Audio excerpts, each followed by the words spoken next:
Aqui no Brasil, Ariane Bittencourt, os pares aí, os colegas de Alexandre de Moraes no Supremo estão saindo em defesa dele, claro, né? Isso, exatamente. O ministro Flávio Dino disse que, em vez de passar férias nos Estados Unidos, Alexandre de Moraes deveria ir para Carolina, no Maranhão, estado em que já foi governador, fazendo aí uma espécie de brincadeira em demonstração de apoio ao seu colega de Supremo. Já o presidente do STF, Luiz Roberto Barroso, fez referência às investigações sobre uma tentativa de golpe de Estado que teria começado a ser gestada ali em 2021, 2022 aqui no Brasil e afirmou que a narrativa dos que teriam apoiado essa iniciativa não vai prevalecer. E o ministro Gilmar Mendes, decano do STF, fez uma publicação no X e escreveu que Moraes atua com ponderação e destemor para a salvaguarda da ordem constitucional brasileira. Certo.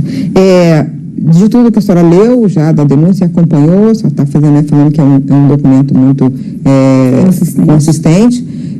Teve uma versão, como a defendida pelo presidente da Câmara, Hugo Mota, de que 8 de janeiro não foi uma tentativa de golpe.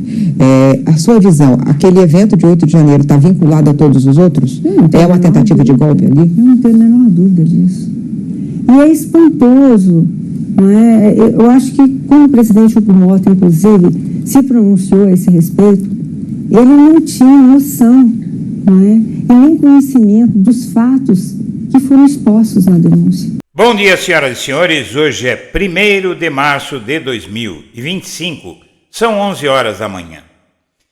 Apesar do admirável trabalho e da edificante coragem da Polícia Federal, do Supremo Tribunal Federal e da Procuradoria-Geral da República, a burrice de Bolsonaro e sua quadrilha os ajudou muito a pegá-los no pulo. Jair Bolsonaro é definitivamente um homem de fé. Fé no dinheiro, fé nos endinheirados e no poder quase místico que atribui a armas e a exércitos. Eis a razão pela qual ele acreditou que as Forças Armadas eram dele e que tinha 20% do STF. Também acreditou que Donald Trump e Elon Musk, além das Big Techs, conseguiriam intimidar o poder judiciário brasileiro. Bolsonaro será preso sob penas de mais de 40 anos, quantos cumprirá não se sabe, porque fez todos esses cálculos errados. Ele não tem exército, ele não tem um mísero ponto percentual como o seu no Supremo. E os ministros do tribunal, como ele diria, cagaram para ele. Antes de prosseguir, eu quero pedir a você que acompanha o blog da Cidadania, que se inscreva no canal, deixe seu like e compartilhe este vídeo. Também quero agradecer a você que acompanha o blog da Cidadania e apoiou a nossa campanha e apoia a nossa campanha para crescimento do canal, para fortalecimento do canal, com vistas ao processo eleitoral do ano que vem, que vai ser uma guerra fratricida no nosso país, vai ser uma encruzilhada histórica, talvez a mais importante da história desse país, e que nos apoiaram com suas doações.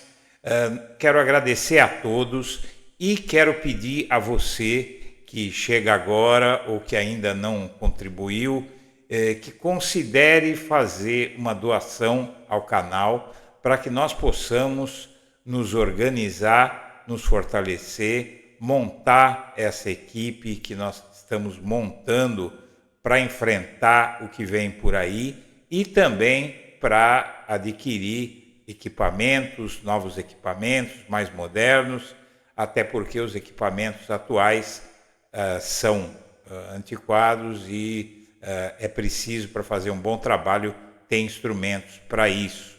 Minha amiga, meu amigo, se você considerar apoiar o blog da Cidadania, por favor, utilize a chave Pix ou o QR Code que está na tela.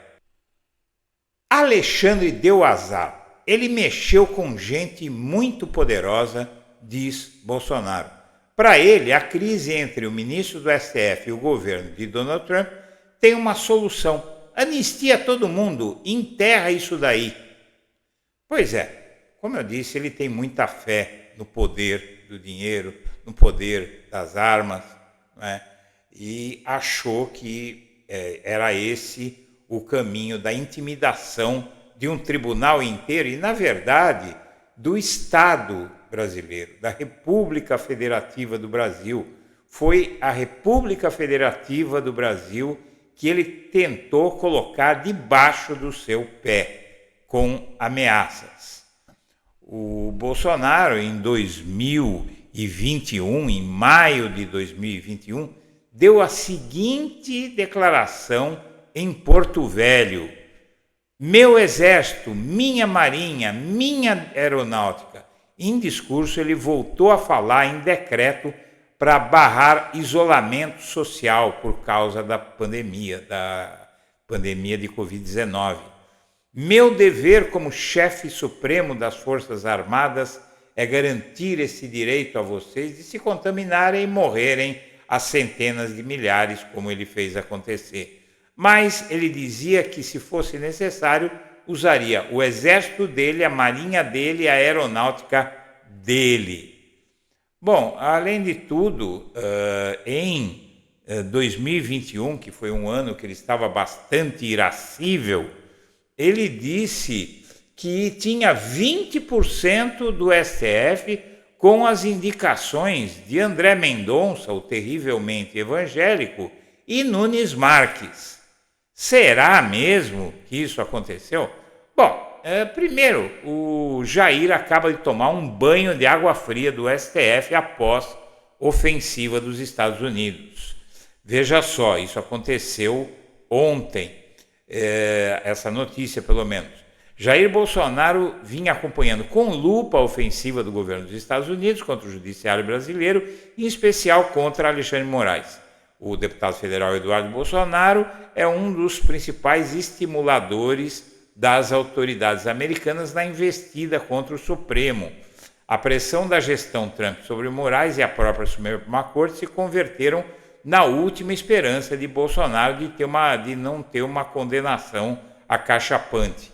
A esperança dele é que, vendo a pressão dos Estados Unidos sobre Moraes, os demais ministros iam se acovardar e iam deixá-lo isolado. Além da nota de um órgão do governo americano com críticas indiretas à decisão referente ao bloqueio da plataforma Rumble no Brasil, congressistas alinhados a Trump aprovaram num comitê da Câmara uma medida que abre espaço para proibir a entrada de Alexandre de Moraes nos Estados Unidos. Apesar da pressão, os membros do STF já deixaram claro que a investida não surtirá efeitos e nem mudará as decisões do tribunal, seja sobre as Big Techs ou sobre os processos contra Bolsonaro. A esperança de Bolsonaro de que uma pressão de Trump sobre o judiciário brasileiro tivesse reflexos positivos no seu processo, portanto, foi uma aposta errada. E aí ele atacou, insultou o STF, fez coisas que enlouqueceram a defesa dele, que agora vê uma situação muito mais difícil. Muito bem.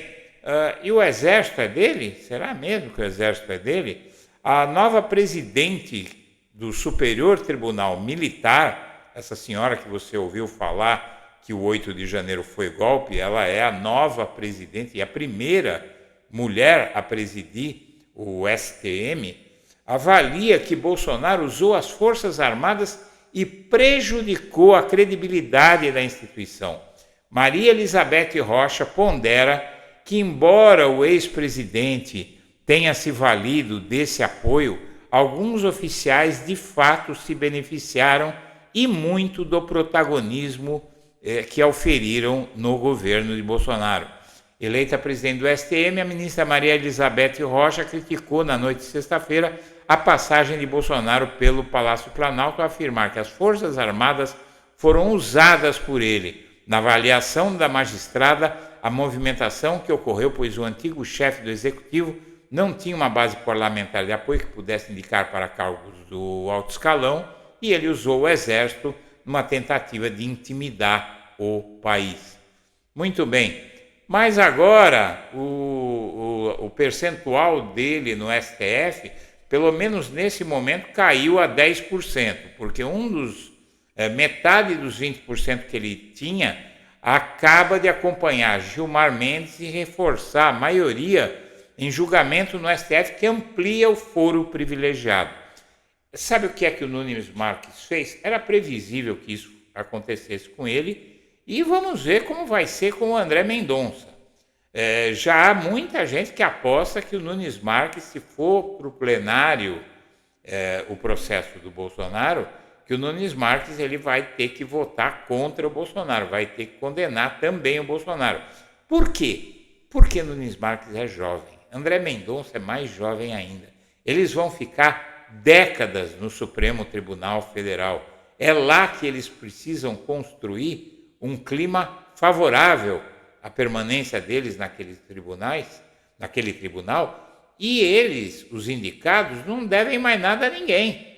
Eles foram indicados e sabem que, aliás, por uma questão ética até, eles não devem nada a ninguém, a quem os indicou. Vejam só que a maioria dos ministros do STF que mandaram o Lula para a cadeia em 2019 tinha sido indicado por ele, não é? Ou pela Dilma.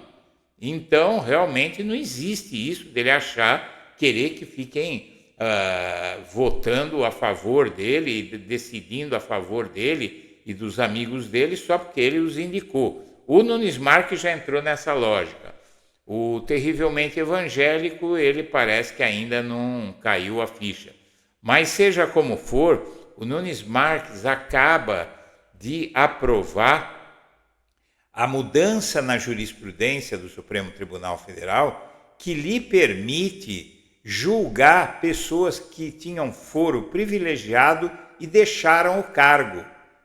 E o STF mudou essa norma, tinha mudado para que não fosse mais julgado quem tivesse foro privilegiado e deixasse o cargo, que não fosse mais julgado no STF, e ano passado, até por conta do 8 de janeiro, até por conta do próprio Bolsonaro mesmo, o STF sabe que se o caso fosse para a primeira instância, ele ia sair impune. Então mudou a regra no Supremo e agora realmente fez maioria para aprovar essa nova regra, e agora o Nunes Marques se uniu a essa maioria que aprovou que quem tiver direito a foro privilegiado no exercício de mandato eletivo, cargos na administração pública, e deixar esses cargos, mesmo tendo deixado esses cargos, se tiver alguma questão jurídico, criminal, no que diga respeito ao exercício desse cargo, desse mandato, essa pessoa será julgada com foro privilegiado, que nesse caso, por ser a última instância da justiça e não oferecer recurso, torna-se um foro absolutamente desprivilegiado. Minha amiga, meu amigo, eu agradeço a atenção e deixo meu abraço para todo mundo.